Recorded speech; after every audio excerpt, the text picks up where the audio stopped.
our channel. I am Shannon and I'm Eli. This is Eli. Welcome to our channel. Ease, capital E, capital S, ease. And today we're going to ease our way right into the fun. It's Murder Monday. Yay! Yay! Yeah.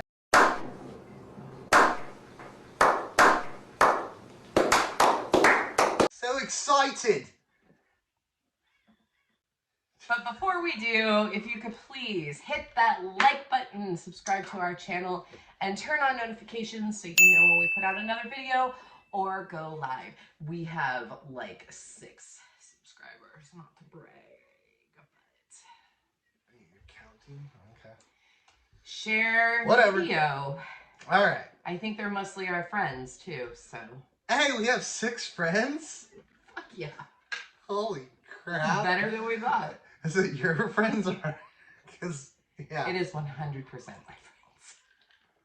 That makes more sense. All right, Murder Monday. We're going to get into this. Mm. Okay? We've been to Australia twice, right? Ah. Yeah. Up your bum, mate. Up your bum, mate. That's what they say there. For our Aussies. They're awesome. Why are you slurping this time? Mm. Now you're slurping. Don't start with me. I love Aussies. They're Yeah. the best. They're like the best Awesome. people on the planet. Awesome. They're amazing. We love our neighbors to the south. Oh, Except for this Australian, in which we do not love. And her name is... I don't even know you. Her name is Katherine Knight. Have you heard of Katherine Knight before? No, it's a cool name though. Well, I'm going to tell you a murder today so heinous, it affects all the officers that showed up to the scene to this day.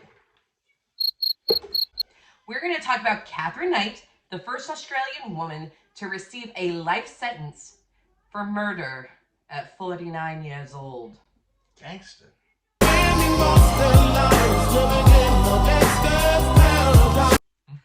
Do it. Okay. She was born October of 1955.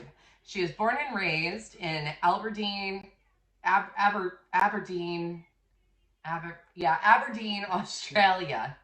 It's a small town in the upper region, Australia, just 2 hours from Sydney. Okay? So we'll get a good idea of where it's at. Okay? All right. It's a small mining town full of like hard workers and good people, like to go hang out at the bar after a hard day of work, so on and so forth, okay? It's a small town. Nothing like this would ever happen. Why is it? I knew her so well. We all left our doors unlocked at night. She used to cut her grass, and she was the sweetest thing. So true, it's always She that. baked us cookies. Everybody knew everybody.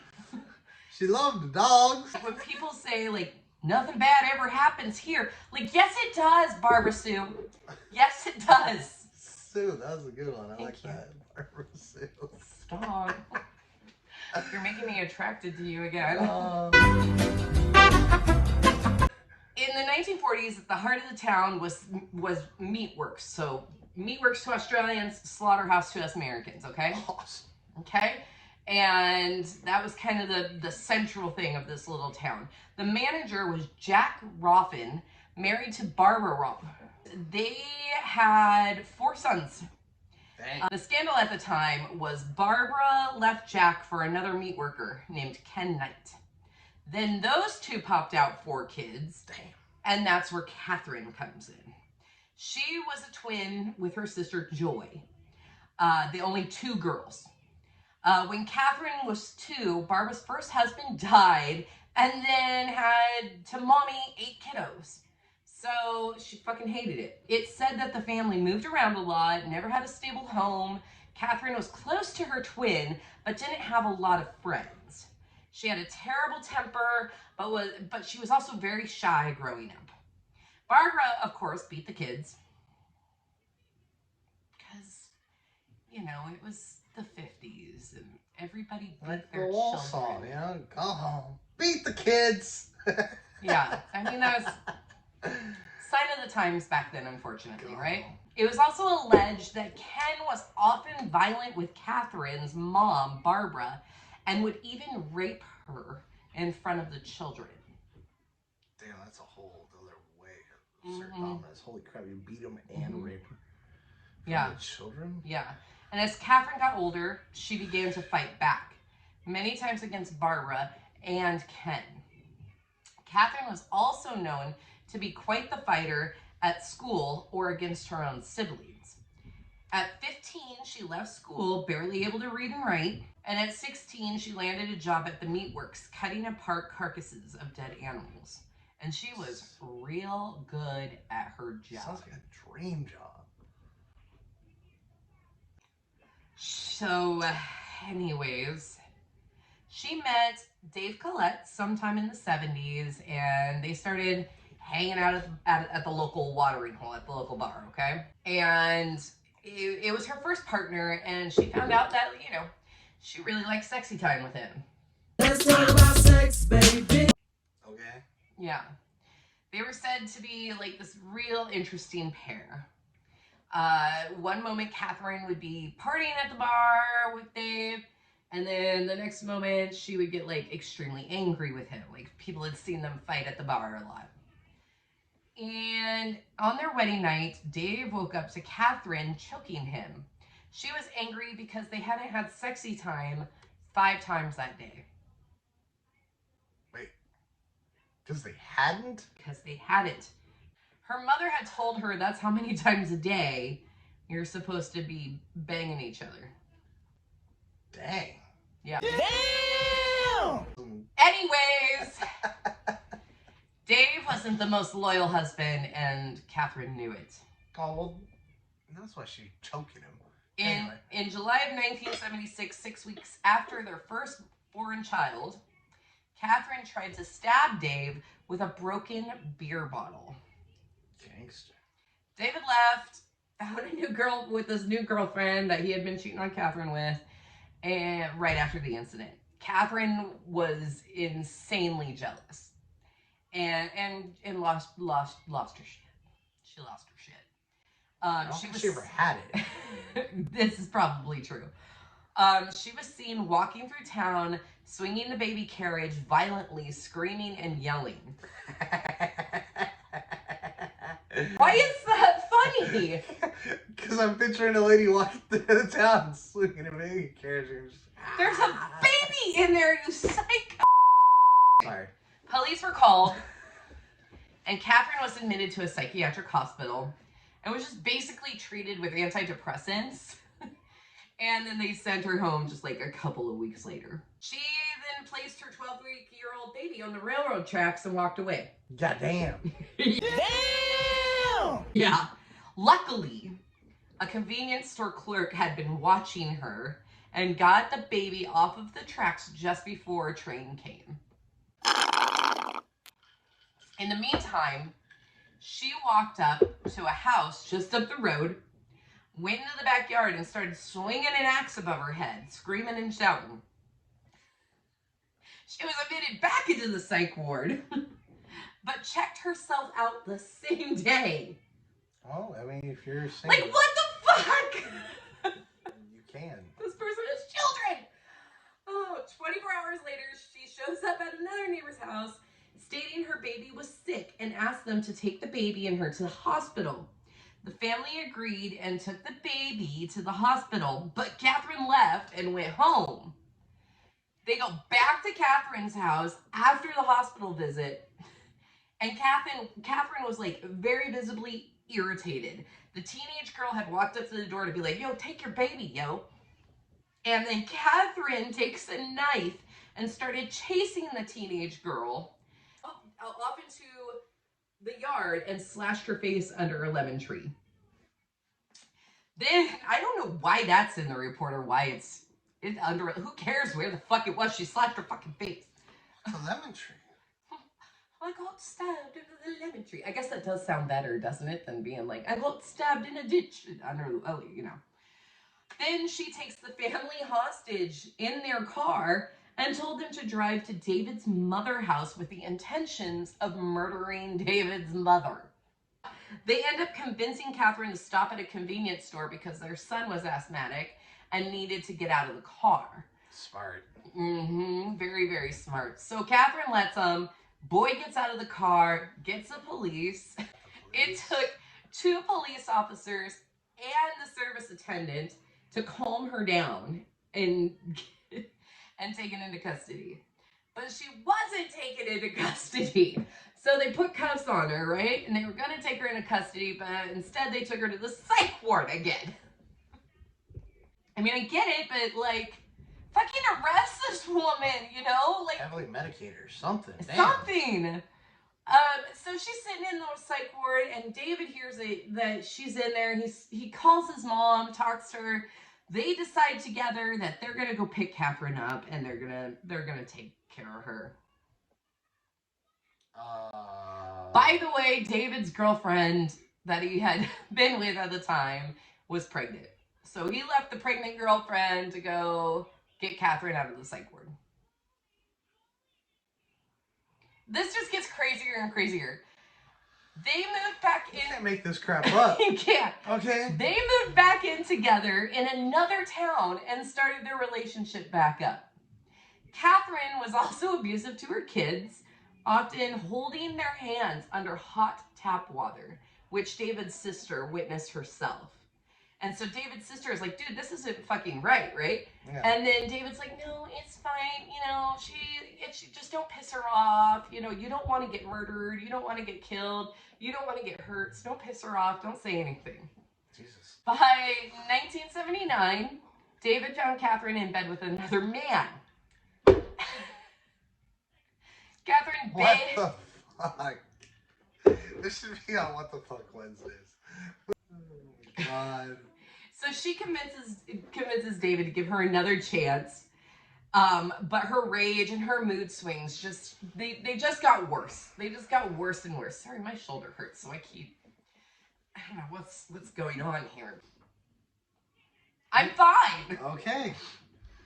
One night, David comes home after he's in this darts competition. He comes home late from the local pub. Yeah, darts. Okay. Darts. Darts. Yeah. Do you get it? Darts. Okay, we get it.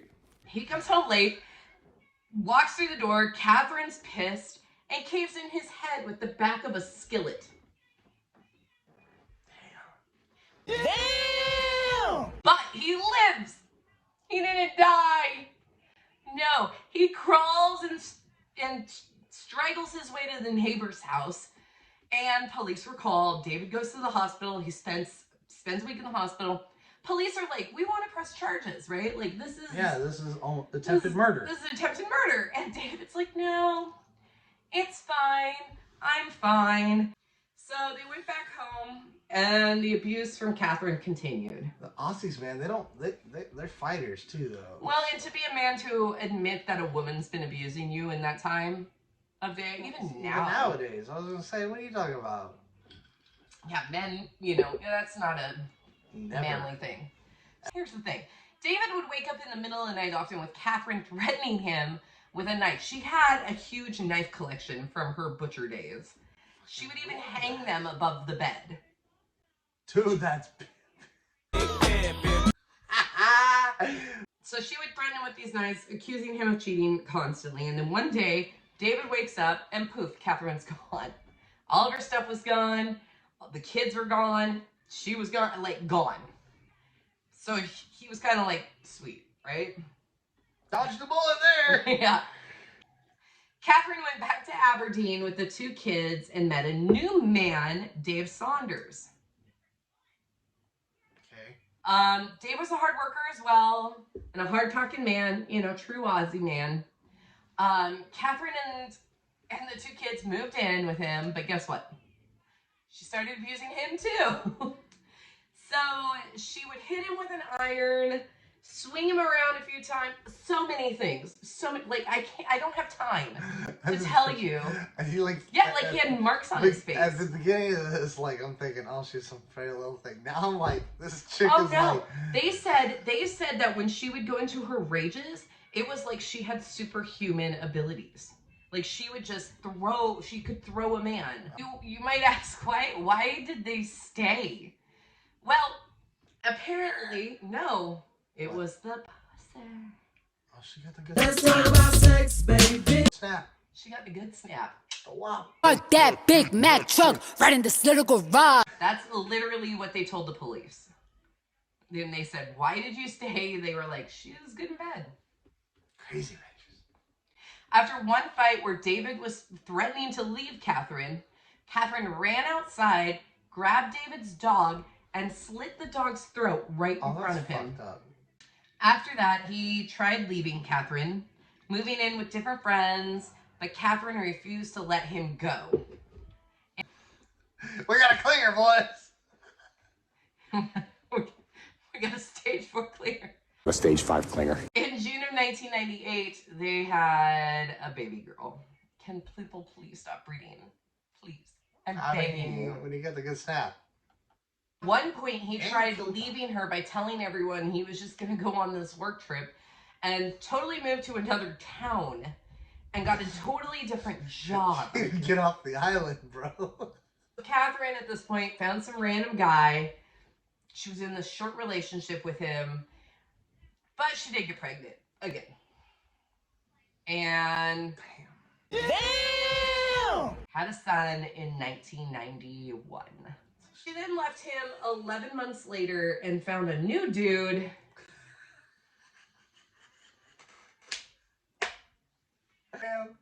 Okay, focus.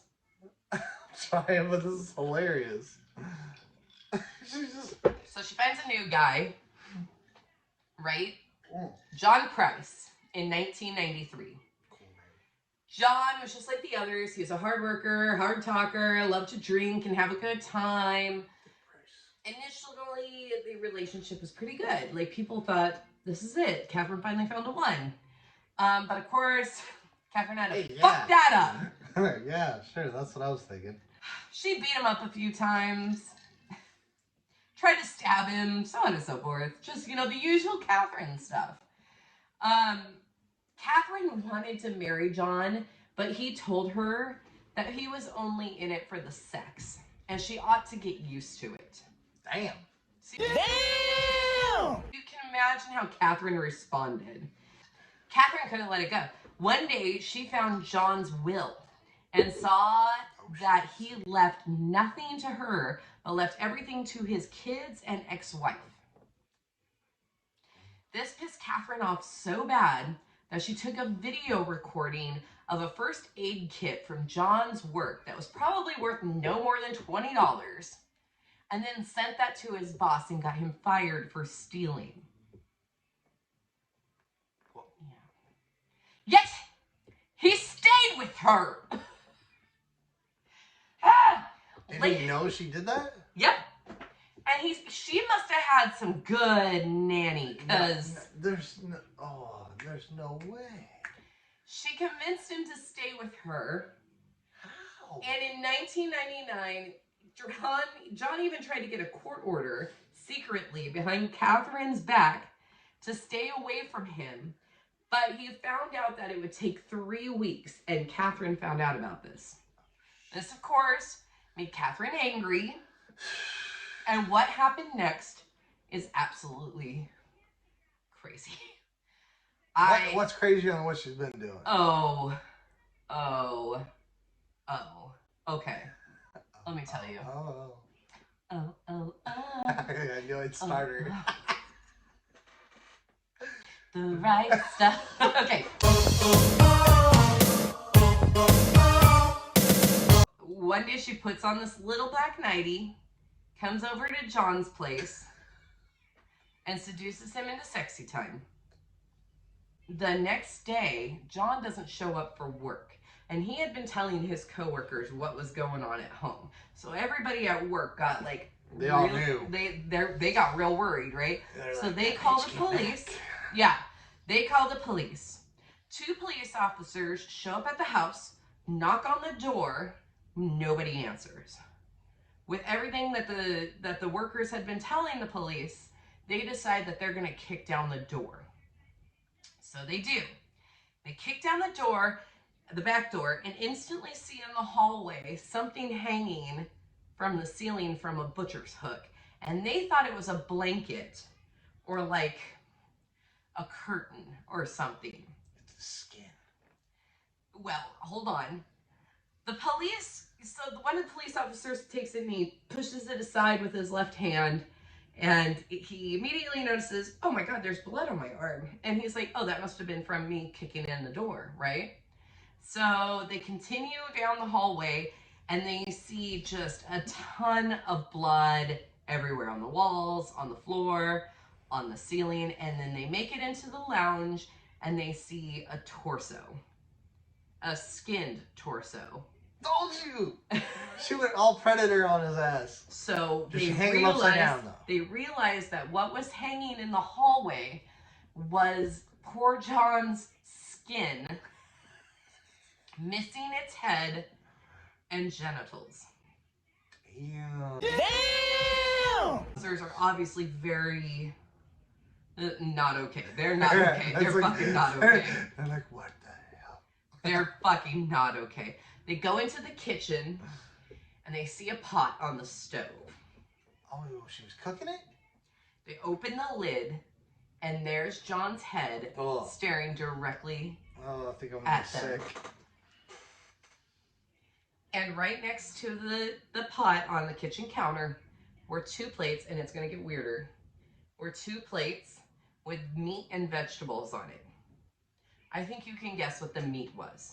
They move down the hallway and they find Katherine asleep in her bed, snoring. And they try to rouse her and she won't rouse. So they drag her outside, put her on the backyard, and call paramedics. She had swallowed a bunch of pills, but was otherwise alive and fine. Fuck. She had stabbed John 37 times before skinning him, beheading him. He's not even dead yet. No, she stabbed him 37 times, just beheaded him, and then mutilated his corpse, if you know what I mean. Yeah. She had cooked part of his body, including his head, and fed him to his children. Wait, like her kids were home? Her kids came home, and she fed him, without them knowing that it was their dad, to the kids. Wow. Yep. There was a note next to each plate that basically stated, I can't have your father, no one else can. And there was a picture of each kid next to the plates in which she had put a knife in. I don't know where the kids went after that. That wasn't clear. Anywhere else would be safer. Yeah. Anywhere. I don't know where they went because she was found alone in the house. That's not clear in the report or anything. But Katherine... Probably ran. She was in the hospital for a couple of weeks and obviously then taken into custody. The police asked her, why did you do that? And she said, I don't recollect anything. Yeah, because the drugs. So I'm going to show you. Jesus. Yeah. I'm going to show you part of her interview with police here. Sergeant Bob Wells first interviewed Katherine at Maitland Hospital, just a few days after the murder. Do you recall Pricey being in the bed? I can't remember anything. Do you recall yourself going to bed? Faintly. Although she claims to have no memory of the night of Pricey's death, she did remember stabbing him 6 months earlier. Relationship with that. Once Pricey got off the phone, he started on me, and I was around washing up, and it could have been a fork, a spoon, or anything in my hand. It was a knife that cut your meal with, and I aimed it at him, and it got him. He was leaning closer than what I thought, and my eyesight was bad at that time. I've only had new glasses since then. You had this notion that Katherine Knight might have been the most evil woman to ever walk the planet. You didn't want to walk into the same room as her. You didn't want to set eyes on her. But what was most surprising was when you did see her, just how terribly ordinary she looked. She could have been a librarian. If you walked past her in the supermarket, you wouldn't have thought twice of it. She was a very ordinary-looking woman. They showed the video of the crime scene in court, and it's perhaps the most horrific video you would ever wish to see. She was trying to plead insanity, and she told her brother that she's going to kill Pricey. She said, I'm going to kill him, and she said, I'm going to get away with it. She said, I'm going to do it in the way to make him think that I'm crazy. And her brother had actually made a statement against her about her saying that. She told him 3 weeks before. Yeah. Wow. Yeah, at the trial, they showed the crime scene, and people were, like, visibly sick and had to, like, leave the courtroom because they would get sick from all the pictures and everything, and it was bad. It was bad. She tried to plead insanity, but, like, her own brother's statement kind of went through her. Yeah, well, I mean, She told him 3 weeks before the murder that what she was going to do, and that she was going to plead insanity at the trial and get away with it. In her brain, she was just going to have to go back to a psych ward, and that's not what happened. So, fuck you, Katherine. So she was sentenced to life in prison without the chance of parole, the first woman in Australia to ever be sentenced to life without a chance of parole. Since the murders, 3 policemen have had to seek psychiatric treatment, and 1 detective even suffered a nervous breakdown from one. Psychologists have since said that Katherine is not psychotic. She didn't hear voices in her head. She knew what she was doing, and she enjoyed doing it. She was a calculated killer. She wasn't psychotic. She liked it. I mean, she might have been psychotic. No, if you're psychotic and you're given depression medication and then you top it with alcohol. I think she had an anger issue for sure, but tell me that's and then you got anger issues on top of it. No, you mix any kind of drugs, alcohol, when you're psychotic and it's not the right freaking drugs, you're fly off the damn handle, and it don't take much. What do you think of the story? That was straight up calculated. Right? But, like, my whole thing is, like, that was, like, crime of passion. Like, she was angry, but I'm like, so about mad. what? Like, because you didn't marry the guy, and also you didn't sit there and get all this money? Basically. What? That is no When reason I have to a question flip for your you. shit. Because you hunt, when you skin an animal, you leave the head, right? Like you cut it, oh God. But you cut it around the neck and that's how you skin it, right? Yeah. So she did the same thing to him. Yeah. She peeled his skin off like an animal, like when you skin the animal. Yeah. I've seen you do that, you and my brother do that. And by no means are you psychotic killers. Like you guys do a very a Native American ritual of praying before the animal and everything else. Yeah. So I know that we tease, but he's Thank you. He's normal.